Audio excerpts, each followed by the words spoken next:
set of these muffs, and they're not fur lined. What you'll find, or what I found, is under about 7 degrees on the way to work, riding for an hour, and it's still getting very cold. So what you do is you go to Tool Station, and you buy a roll of insulating foil, bubble wrap, which I think is called Mylar, or thermal wrap, or thermo wrap. It's about £10. Take the roll. It doesn't matter which width of the roll you buy. The smaller you need, the better, because you're not going to need all of it. What you do is you cut a strip just as wide as this. You basically double the length of this, and then what you do is you actually fold the strip over.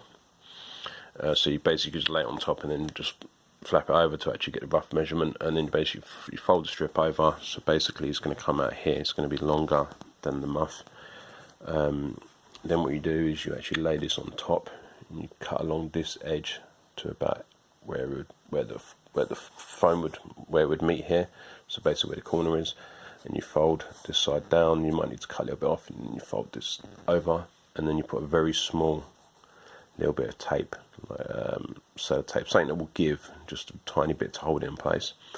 Do the same thing with this side, but obviously what you want to do is you actually want to fold down along this edge here, and obviously, like I said, you might want to cut the excess off, and then you want to fold this side up. So obviously it builds this side. This side's not so important because it's quite flat. This side's wider. When you've got the rough shape, what you then do is you then actually push. You might need to fold it in the middle. You then push the whole thing inside, right up to here. And then once in, you can actually put your hands inside and actually push with both your hands out, or stretch your hand out, so the tape will give, and the actual shape will conform to the corners here and along this edge here.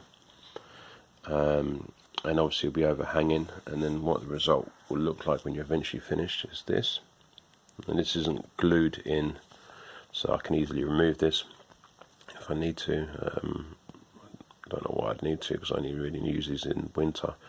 And the things that you want to take note is there's actually a lip here, and what you want to do is you want to cut this shorter and shorter until it's just inside the lip. You don't want to cut it too short, obviously, and then what that'll do is, obviously, if it's pushed right in, it will conform, it will like hold it in place. And then the same thing with this side. I screwed this side up a little bit. I think the side's a little bit too short there. It won't stay in, or it's too long. One or two, might be too long actually. Yeah, it's probably too long just there, so it lifts a bit. It's not a massive issue. And then basically once it's in there, what you do is where it flaps over, like here. It's a bit hard with one hand. Where it flaps over here, you lift the flap, which you can't see, there's a little bit of a flap there, and you put a strip of double-sided tape in there. You hold the foil nice and wide, so push apart, and then you actually stick the corner down, so that's going to hold the shape. And then obviously, if you can do that anywhere else, what you then do is you come here, mark here, and obviously with sharp scissors or a sharp knife, with your hand inside, don't stab your hand, you cut out this section here. And obviously you want this hole here, but you want this hole slightly wider so it'll easily get in, so it doesn't sort of screw the foil up every time you try and push the brake lever in. So it's not perfect, but it's not bad.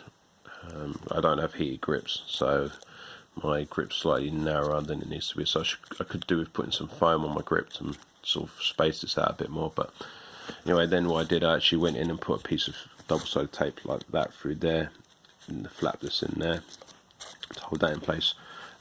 Once you've got a couple of bits of tape in there, what you can do, if you're careful, is you can actually pull the whole thing out, and where the flaps are, if you've got the general shape, you can then actually just tape the flaps down, so where the actual foil's folded over. So if you ever need to remove it, it obviously holds the shape, and then obviously you can put it back in and take it back out. Where the fold was, I didn't need to cut out much here, but obviously bear in mind you've got to have a space for your thumb. After doing this, first thing I did was I went to the motorway near where my parents live, because this is my parents' house, because they had the foil, and I went and rode on the motorway in 5 degree cold, and these were very, very warm. My hands didn't get cold in the slightest. So this is a really, really good way of insulating. Blocks the wind, blocks the cold, keeps your hands very warm. If you've got very big hands, obviously this might not be a good idea for you, because you might be a bit too tight. But yeah, I messed them up a little bit, and then I've done the taping and stuff and figured it out. So today I'll be riding with them more. You can see the thumb gap there, which is about perfect. And yeah, hope you like that. Hope that helps. And ride safe in the winter and be warm. Thanks.